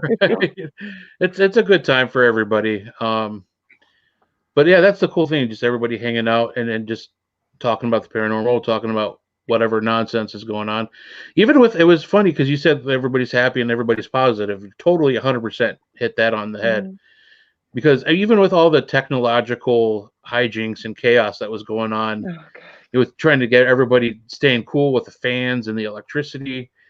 Everybody was running around, still had a smile on their face. Everybody was like, this is just amazing time. I'm sure they're scratching their heads a little bit trying to figure stuff out, but it was just, everybody's there for the right thing, and it was a great feeling. So I've said this before, and all four of you guys can attest to this. It kind of comes from the top down. Adam's a super positive guy, and he likes to kind of put that out there for everybody to be positive around him. I really think with Resident Undead, and you kind of see it. When you're a part of the Mad Crew, you definitely you feel that too. Everybody's always happy, and I think that comes from the leadership down. Sure. With Becca there, both of them working together, it starts there and it trickles down, and you see it in everybody. I said this a couple of weeks ago on Sean's show. I think like after Activision split up, we all started doing our own separate things. Yeah. I do believe that Tom, who had recently passed away, if he would be proud of what each one of us are doing, because he was always such a huge advocate of people coming together in the paranormal and doing good things and working together kind of in a positive way. That was his favorite thing to do, actually, was go to events and talk to people. And that's what that event was all about. It's about people with kind of like that it's like an attitude, but it's not really. It's like a personalities too. It's so much. They all come together, and when they get there and they're greeted by Adam with his big smile and telling him, "Oh, I love you," and he grabs you up, hugs you, whether you want one or not. Like if you don't know him, ready because you're gonna get a hug. Right. I think that just from the top down, and it spreads like a good virus. You had that negative stuff going on, but that's not allowed at Madison Seminary. No. It's all about keep bringing people together. So check your attitudes at the door. This is a safe space. And I think it's funny because you'll hear about drama with a team. Somebody will be, "Oh, did you hear about this?" I'm like, "No." Like literally, I have no time in my life for other people's drama. No, unless you're gonna say something encouraging or talk about how you're helping somebody out. Like literally, I don't want to hear it. Just leave it alone. Don't talk to me about it. Yeah. I have no interest. It's nice. Can I just take a moment and say, "Well, hello, Shelley." Hello, Shelley. My sweet Eric. Wait, did Shelley find her shirt? Do we know that I brought down? I don't know. Up wherever I'm at. I don't know. Ashley gave me In mine. the cabinet in the store, the right one. Uh-oh. I'll find it. Shelley's? Yeah, we got it hanging up in the store. Somebody probably bought it. It's fine. Well, she's there tonight. She can get it tonight. Yay. Sorry, I'm lost in the comments. Oh. Shit, it was stupid hot last year. Yeah, it was stupid hot. It was. Our saving grace was being right next to that big fan. Right. Last year was just Satan's anus. That's yeah. It was rough. You didn't even have to do anything, and you were just drenched in sweat. Like it was you fucking just thought terrible. about being alive. Oh god. But we still had We still had a great time, and we still did a great job. Yeah. I mean, I think unfortunately it may have hindered a little bit the amount we were able to bring in for fundraising. But still, I mean, did an amazing job. And this year, my God, the raffle alone, right? It's just crazy. It's crazy shit. It's just I've never seen a raffle put together with huge prizes like this. I mean, It's gonna blow it out of the water. It's seriously it's crazy. And I just shout out to Addy Gaddis. Yeah. Right. Yeah. I mean, we're scratching our heads. This is the thing I was talking with Adam about recently. I was like, every year we're like, how do you beat this year? It was amazing, huge, you know. And guess what? Here we are, MadCon 3, and it looks like we're gonna beat MadCon. Store's already canceled. Just send your money to the Cabrosis Foundation. Right. Yeah, it's gonna be crazy. Crazy good. I'm excited. It's getting bigger and bigger. And I think this year, one thing that's gonna bode well in our favor is that it doesn't seem to be a lot going on outside of this. Right. No. Everybody's kind of like watching what we're doing with MadCon 3. And I think if you're interested in the paranormal and interested in a good cause, you'll be there, you know? Right. Right. It's really just the camaraderie of coming together you get to talk to people that maybe you've always wanted to have a chance to sit down with. They're there, you know, you just come out and say hello. Or people you've been friends with. Oh my gosh. People you've been friends with on Facebook, but never actually met in person. Yeah. You finally get to meet them, you know. It's good. Yeah, I mean, they're like last paranormal and whatever else, you know. Right. Like, I know Eddie's watching. I think the first time I met him, I didn't realize it was him I was talking to at first. Oh, yeah. Because he just came up. He's like, "Hey, Goose, what's up?" And we were talking a bunch of times. And I realized he said his name was Eddie. I'm like, "Oh shit, Eddie Pence. Oh. Yeah, I know who I'm talking to now." I think I met John Ward for the first time at one of the MadCons. Yeah, and you know now we're good friends. It just the conventions are amazing, and MadCon meeting people that you've talked to forever. You know, going back to Tom there, Mike, or Jesus Christ, Eric. I met Tom at Kent Paranormal Weekend for the first time. Yeah, that's right. Actually, I think that's the first time I met all Ectovision and a lot of the Tri-C Ghost Hunters, because they were all there. And you were right. You hit the nail on the head when you were talking about Tom. I'd never met the guy. I mean, may have talked to him, like spoke with him on Facebook a little bit. But the first time I met him, it was like meeting an old friend. Exactly. For the first time. You know, Goose, what's up? Hey, buddy. You know, shaking my hand. Like, hey. Great spirits when people would come together for, you know, the sake of raising awareness for the paranormal. You just love that. It's like the Bible calls it fellowship. It's like paranormal fellowship. Everybody's coming together, and we're all there to raise awareness for people. That was more of the Kent Paranormal. It's just everybody who came there, the public, the general public. Tom would greet them with a smile, and greet them with all the other paranormal teams. He loved that networking. You know, hey, you're like me. You know, let's talk. He loved it. That's why I feel like you know, if he were able to see what we were all doing and where we all landed, you know, I think he's proud of each one of team members that moved on and went their different ways. You know, I did really that part. You know, when I think about it, it's kind of comforting and heartwarming in a sense. Right. Yeah, it is.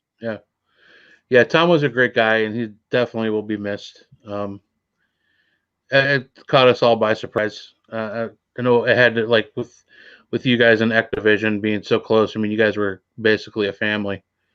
My heart was out for all you guys during that when we found out about that, and appreciate that.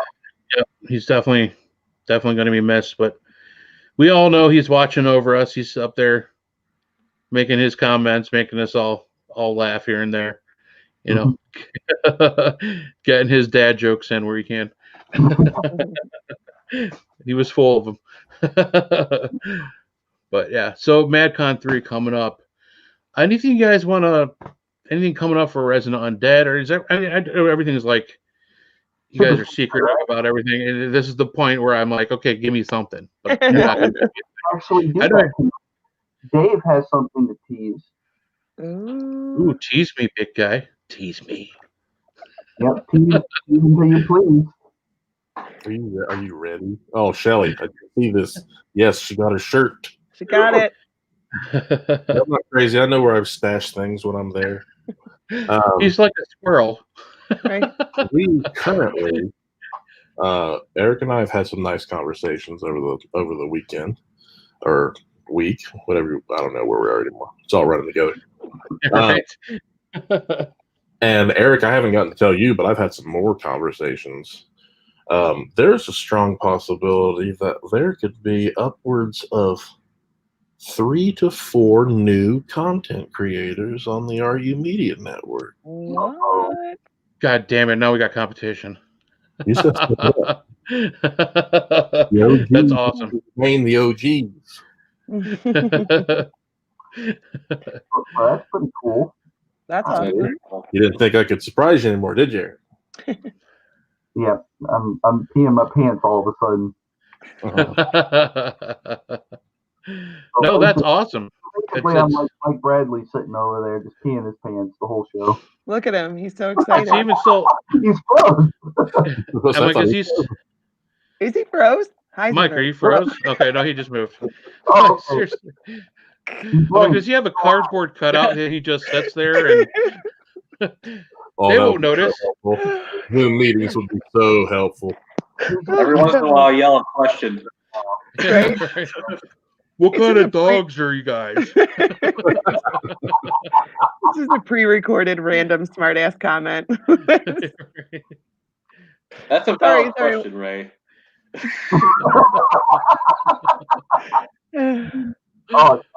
What else, Woollever? What do you got going on? Sorry, we got distracted. Yeah, wrong guy. I don't know. Oh, okay. Like I'm in charge of something. Yeah, no, you're not like the station manager or anything. No. My name's not on the LLC. No, I think that was maybe it for the network. I don't remember. Eric, am I missing things? No, I didn't tell you about the other stuff, but at least yeah. As far as our Haunted Minds are concerned, still have a lot of editing to do on the Fairfield County Infirmary episode. But that is going to be so worth it. I know. Hurry up. I'm excited. I know. I'll just take a month off work and work on that solid. I mean, excellent. It's gonna take some work, I'll tell you, because I definitely want to try to bring to life the moments that we experienced during the investigation. Having Adam and Becca there, it was first off, it was a lifesaver, and it was just we were just so fortunate and lucky that it was able to work out that way, because Dave and I went into this thinking that we had things under control, and we just had a pretty solid plan going into the building. We had everything, like, you know how I am, Denise, right? Yeah, I'm I got all my stuff organized by colors and all kinds of crap, and we get there and stuff work right. Things I paid good money for, I chucked. I was so mad, I just chucked it. I was done. No. What did I spend? Where did you chuck it? No, right? Yeah, right. We'll be there shortly. On 2 different things. For $1,200, I chucked it. I was so oh my gosh. I was not having a good day. Yeah. Dave will tell you, I was pretty upset. Yeah. So it was very fortunate that Adam and Becca were able to come out. And actually, there's a whole thing about that too, which I don't want to tease too much about. It was just very fortunate. We got freaking lucky. For the third episode that Dave and I haven't had a lot of time to talk about, but we do know one big surprise that we really can't talk about right now, but we're very excited about it. I don't know. I broke my own rule about not having a guest on until after they release stuff. But right. You guys are going to be at MadCon 3, and I was just continuing that momentum. So yeah, I knew you guys were going to tease the freaking hell out of us. but no, I mean, it raises the anticipation for the release. I can't wait to see it. Yeah, we had some really cool experiments that we tried at Fairfield that paid off in a pretty huge way.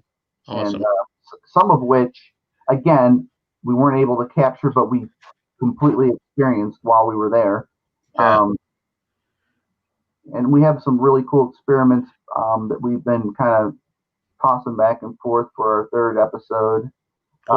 Investigation whenever we get around to finalizing that and filming it. So we're really happy to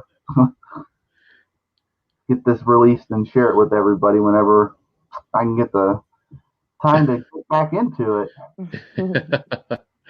Yeah, and we know it's rough, man. We all have, this is not our full-time gig, unfortunately. We have real life to deal with. Mhm.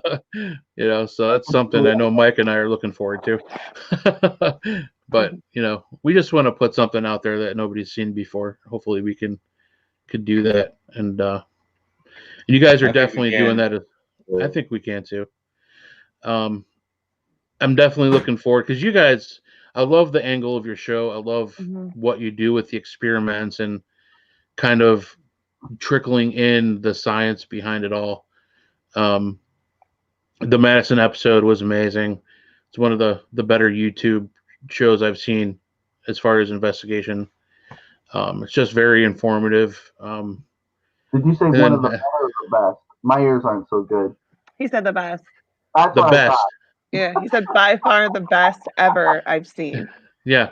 Plus, thumbs up. 2 thumbs up. I'm gonna say Our Haunted Minds is now my favorite. Thank you, Mike. It really is. Like, I don't watch much. He gets too scared. I did have to talk him into actually watching the documentaries that we have people on to interview about. So we're the worst. We don't watch scary movies or anything. So Goose will be like, "Okay, you guys have to watch this," and we're like, "No." Okay, okay, guys, you guys got homework. We're having this group on. They've done this documentary. No, you need to watch it and I don't want to. give me a 5-paragraph report on it before they come. I can see Mike and Denise going, my favorite thing was that one part. You remember that one part? Right? You remember that one part with you and Dave and you were investigating? That was my favorite part. That was my favorite. How'd you know? And then the guest is like, do you mean yes? That's that one. Yeah, it's now my favorite. And I can't wait for the next one to come out. Yeah. Oh, we appreciate that. Yeah, I mean, I think you're joking, but cool. No, he's not. What? With Mike, he's always got that look on his face, like maybe, but maybe not, or nope. It's true. It's true. Well, I think Dave froze. Oh, there he is. Did Woollever just say something? He went Max Headroom on us like as the arch nemesis for those words. Yeah, Woollever. You know what I really like? I really like the red star thing, like on the nose with Adam's face. Yes, I really like that. I saw that and I was like, "What the fuck?" A lot of people really like that. Really explainers in the graphic. Yeah. Those are with, like Bill Nye. Uh-oh. Yeah, Dave. I heard Bill Nye in there though. Bill Nye, Oh. Maybe he'll come back. We miss him. Right? He's like, I'm done. You're breaking up a little bit, man. I hate it a lot. Okay. That was my favorite part too. It's like that That's old. The way it was for me. I could never hear anybody talking. That's why, every once in a while, I would just inject something, interject something. Right. I like the Wizard of Oz. I'm surprised you did. It's too scary. I didn't like the witch flying through the air, man, on that bike. Nice. Nope. When she turned into the witch. Oh, hey, man. I used to freak the shit out of me, man. He's having a rough time lagging there, huh? Yeah. Yeah. That sucks. It's like the last 5 minutes. Right? Come on, Woollever, get your shit together. Now we can talk shit about him while he's all in frozen land. Yep. Now. Wow. That's like distracting, you know? No, it's like just watching him. You're like a deer in headlights. You just keep staring at the image. Every once in a while, it'll jump right.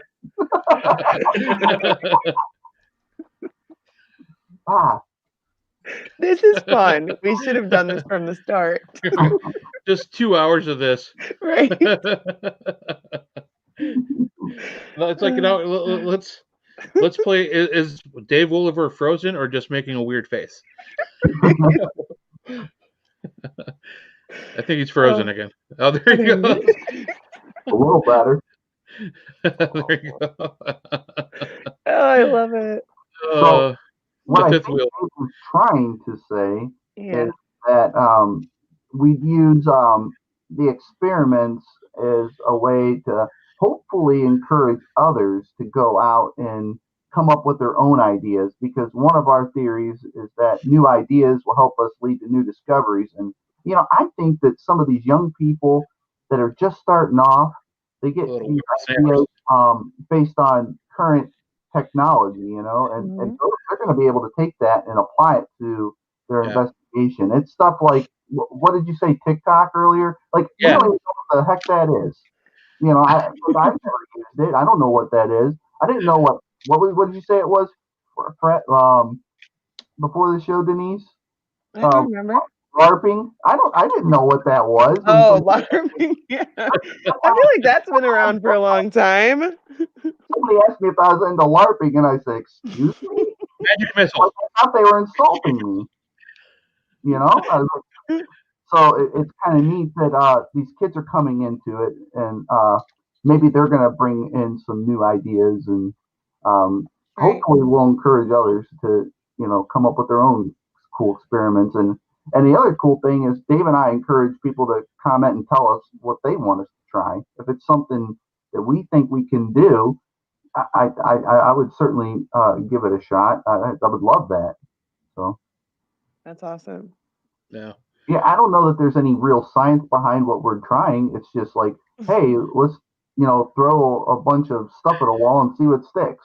But you know what? Everything that we do now and every piece of equipment, it was all an experiment at some point, Exactly. So you don't make breakthroughs by doing the same stuff over and over again. So it's perfect. Perfect. Yeah, exactly right. Yep. There is with the paranormal community, there does seem to be like a fad. Like this year it's ITC. Last year it was EVPs. The year before that was now it's apps, stuff like that. But it's cool to see that progression. It's always something new, and even if it's like trying to reinvent the wheel, it's a new take on something old. And we get a little bit closer every time. And and a lot of it is always going to be theory because we really don't know what we're dealing with. But I think we're getting close. Right. And I wouldn't be surprised if there's something concrete, before our time is up. I agree. I would think. Yeah, the paranormal is a philosophy right now. Yeah, I mean it's all theoretical, but there's still a way to sneak some actual science into it. But I do think it's a fact that there are things that happen that we don't understand completely. I think that's a fact. Science proves something and then proves something else, and then that first fact is now proven to be false. So if there's so much that we don't know, I think that is a fact. So will we someday discover that it's possible the paranormal exists scientifically? I think so. But once you discover something, it kind of no longer is paranormal. So it's kind of hard to state that. Then it's not too much fun once it's proven. Then like, what do we? Replicate an experience. It's like I'm gonna manifest a ghost with this, this and that and this. Change the temperature and see something move. It's just kind of weird. So, but are we close to that yet? Probably not. Right. you know. But maybe someday with some young minds coming through, we might, I don't know, we might get a little closer. Right. Yeah. But as far as the science is concerned, now I understand what you were saying, Mike. You're talking about like the paranormal mind warp that Denise did, where she was talking about how the eyes can play tricks on you. We've all had that happen. Yeah. Mm-hmm. So we got some more of those coming up too. Some more cool stuff. Cool. That'll kind of like we all know in the back of. See, that's the thing. When Dave and I were talking about doing this, we didn't want to put out there like, oh, we're the experts on everything that debunks, because honestly, all we're doing is saying 99.9% of all of us investigators know that our eyes play tricks on us. Mm-hmm. We hear things, or whatever else, but here's the explanation for what we already know. Yeah. And a lot of investigators do know this. They just might not know all the technical terms for all this stuff. You know, it's not something that we carry around and teach people. It's just something like, oh, well, yeah, we all hear something different when we hear an EVP. We don't necessarily go into a big, huge explanation as to why we hear something different, or maybe we see something that's not really there, but we do know that it exists and it happens. So it's just kind of pointing out the obvious in a sense, not to make anybody feel like they're less of an investigator. It's more or less saying, hey, we all do this. We all debunk our stuff. We don't put out something that's not been thoroughly combed over, you know? Right.